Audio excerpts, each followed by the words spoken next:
So our next speaker will be followed by a video of things that are happening on the ground in Haiti. Our next speaker is Pascale Solages. She's a feminist, a social and political activist. She studied finance in Haiti. She also holds a diploma in gender and development from Belgium and a diploma in human rights education from Canada. She is a feminist activist, a social and political activist. After years of professional work in international organizations, local organizations, and public administration, she founded the feminist political organization Mawon in 2015. Nègès Mawon in 2015. She works as a general coordinator within the organization since 2017. The rest of her bio is in the program. It's in the digital program. All of this will be made available to you. Those of you that registered, you'll be getting these, if you haven't already, I'm sure you have, these links and all the documents that you've seen and all the slides that you've seen in your email directly, but also you can access them through our webpage. So I'd like to bring Pascale forward. Oh, there you go.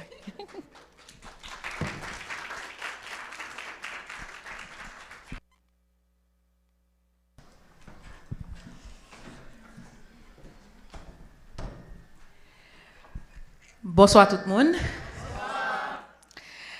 I'm also a proud co-founder and member of Domi. And I'm so happy having my sister, Velina, with me today and all those women in this room. So it's an honor for me to participate in this symposium of this caliber and nature for Haitian women. And it's one of the largest international events bringing Haitian women together. And this year's, the theme is Igniting Our Power.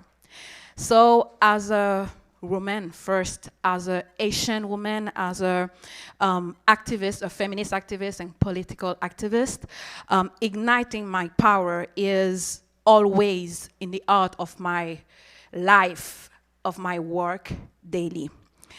So for the picture today, I will paint, and the words I will say today, I will so honor a committed Haitian woman, a friend, a fellow activist, Antoinette Giclair, Nègès, who was brutally murdered 4 months ago.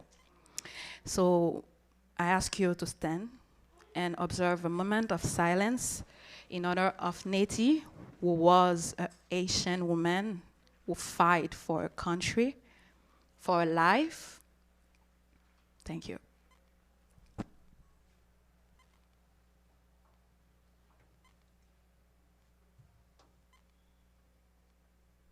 Thank you so much. So, ça, c'est pour Nègès, mais c'est pour tout.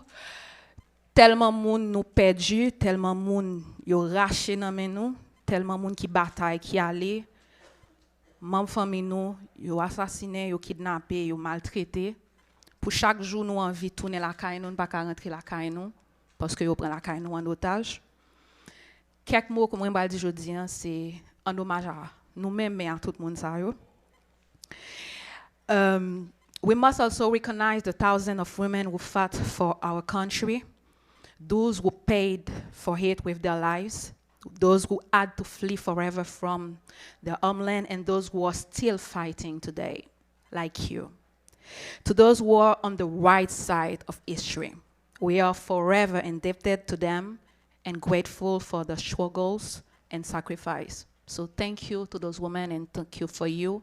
Merci à toute femme qui dans ça qui jodi a toujours à continuer goumen nous en pile et jodi faut nous rendre nous hommage, faut honorer nous pour ça, pour bataille nous mener pour Haïti, une bataille nous mener pour Haïtiens qui vivent tout partout dans le monde là. So, today I have the hard duty to let you know current realities in Haiti. So, highlighting what's driving the mass migration we are seeing and emphasis on the impact of those situations on the lives of women in Haiti. So, I have the bad work today. Yeah. Like I said last night at the movie screening of Freda, of my sister Jessica Gineus, most Haitians living in Haiti believe that their lives are renewable every 24 hours. Yeah, je dis en créole parce qu'en créole nous disons en Haïti. Nous avons la vie nous 24 heures renouvelables, les n'a vivre Haïti. Lo lever le matin sorti ou pas contre si ou lever demain matin. Lo wap sorti la caillou pas contre si ou entrer. Lo wap quitter famille ou avec moun ou aimer ou prend sang pour dire aller ou prend sang pour dire aimer ou prend sang pour garder parce que pas contre si ou après encore. Besoin nous penser, think about it. Besoin nous imaginer ça. Besoin nous sentir ça. Sentir chaque jour le lever pour connaître que ou gagne une horloge 24 heures pour vivre. Imaginez qui ça y est pour vivre ça chaque jour dans la vie et en pile monde qui dans ça qui vivre Haïti connaît de qui ça m'a parlé et nous-mêmes qui gagne famille nous qui vivre Haïti nous connaît de qui ça m'a parlé. To that point, most don't even value or believe the fundamental right to live. The government has failed in its primary mission to ensure the safety of the people. Since 2019, when sounded the alarm because the crime toll, the condition of life and impunity were insane, and they remain as such today. It should be remembered that MINUSTA left Haiti in 2017 after 12 years. There are today 162 groups of gangs in the country that control territories. Madame Hélène Lalim, the special rep of UN Secretary General in Haiti, stated in 2020 that the Federation of Gang G9 has reduced the crime rate in Haiti by 12%. This is what is being imposed on us in Haiti by the international community. Kija, Fédération Gang avec réduit criminalité, fait la même phrase. How do you live in a country where you are always scared of being murdered or kidnapped or that a loved one will be? How you live. In a country where we cannot operate freely, where there are no opportunities and no hope or dream of a better future. In a country where our lives are worthless. This is Haiti today. We must tirelessly talk about the million of people who have left Haiti in recent years. 1.2 million only on 2015. But we also have to look at the tens of thousands of locally displaced people, like the 19,000 displaced in Martissant currently. Et aujourd'hui, nous supposons parler de Martissant, mais nous supposons parler de Torcel, de Tabac, de Croix-des-Bouquets, de Delma, de un paquet de zones dans le pays en juin aujourd'hui que gang a contrôlé, côté que par milliers moun a quitté Kayo parce que ou pas qu'à vivre. Entire families are forced to leave their homes, their stuffs, sometimes everything they have built and everything they have known because of the threat to their very existence. It is in this context where the government has lost control of the territory or has ceded power to the gangs that we must analyze the Haitian political landscape. There is a total dysfunction of institutions that came from a political will to weaken the state in order to strengthen corruption, impunity, and bad governance.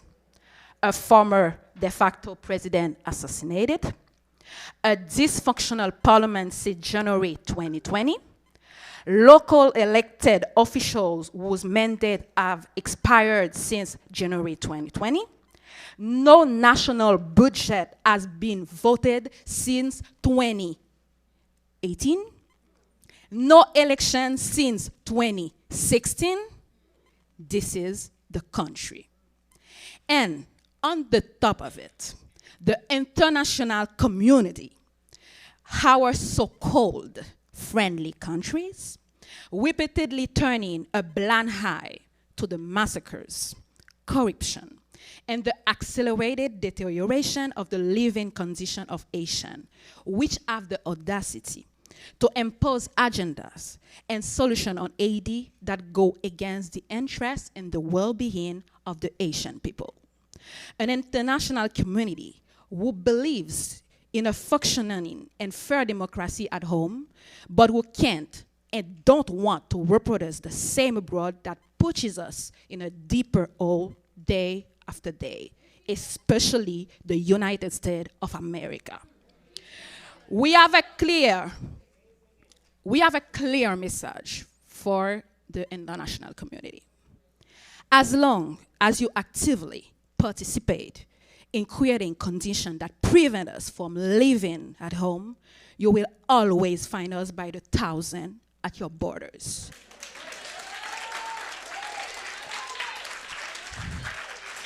There are ramifications from these policies at all levels. For example, at the social level in 2021, 4.4 million people are in a humanitarian emergency. These were projections which did into account the August 14th earthquake, which affected 4 departments in the South. Unfortunately, this same projection didn't take into account the accelerated expansion of gang-controlled territory which impact our services due to the population have become non-existent.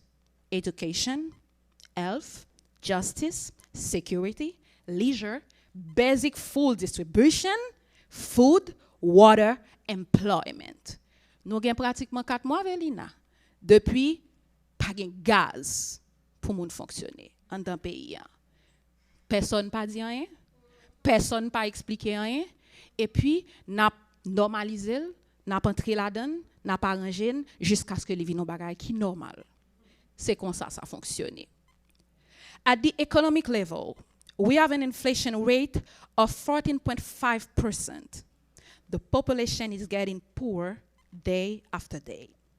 Parents are unable to offer the minimum to their children, a food and a roof over their head. It is a state that doesn't provide any of the services it owes to the population. Furthermore, 52% of Haiti's makeup is women, which represent a large part of the most precarious, poor, and vulnerable. In this political, economic, social, and security context, women are the most victimized of all forms of violence to which they are already susceptible, especially women living in the gang-infested neighborhood. Women work much more in the informal sector, taking care of almost 40% of Haitian families alone, have no social protection, and the specific needs are not taken into account. The situation of women and girls is critical in Haiti today. Little girls cannot grow up safely. But my country, your country, Haiti chérie, doesn't bend. It is a country built on an ideal of humanity, justice, and freedom that has inspired the rest of the world. This country has 52% of women and 57% of young people under the age of 24. This country has tens of millions of Haitians around the world, the diaspora that also carries this country at arm's length. It is a rich, a powerful, and indestructible country. Let's not forget that 3 years ago, millions of Haitians in Haiti and in the diaspora around the world stood up. They put together their voice to denounce a system built on corruption, impunity, and bad governance. A system that destroyed our lives, our hopes, and our future. Thousands of young and old people have stood up to demand Côte Corp Petro Caribea and want to take their future in hand.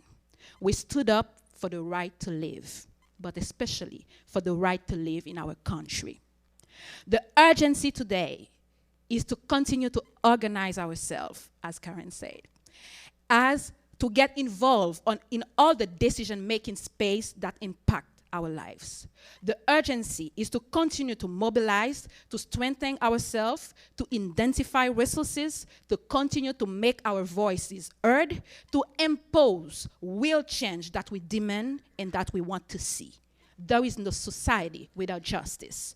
It's imperative that we continue to mobilize for the Petro-Caribbean trial, the trial of all the massacres, of all the financial and other crimes committed in Haiti. It is imperative to have another political offer that makes a radical break with the practice that have brought the country to where it is today. It is imperative to build other forms of relationship with the international community, far from this endurance where we can decide for ourselves, where the voice of Haitian is valued, where we are no longer spectators of our own destiny, where we can truly say we are an independent country. And today, I address you, Haitian ladies in diaspora and Haiti. We have fought to have every bit of a civil, political, and economic rights in Haiti. It wasn't a gift. Yo pa fait nou cadeau comme femme. We are the change we want to see. We are the workers of this country that we want to invest in. We have the right, but above all, the duty to participate and to act. We have the right to dream of a better country and the duty to build it for us and for our children. Support the young in Haiti. Support the young that fight in Haiti, like Domi, other organizations, the young that speak in Haiti. Support them. And pour me finir, parce que t'as marqué un petit papier qui gagne 2 qui marqué sur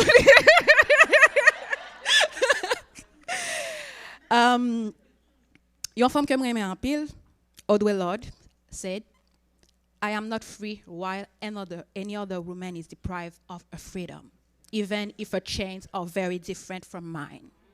Femme dans diaspora gen bagay yo vivent différemment que femme qui en Haïti. Mais tout autant que femme en Haïti, a femme dans diaspora pas libre, Haïti pas libre. Asian women from the diaspora and from Haiti, let us be free, but let us be free together. Don't agonize, organize. Thank you.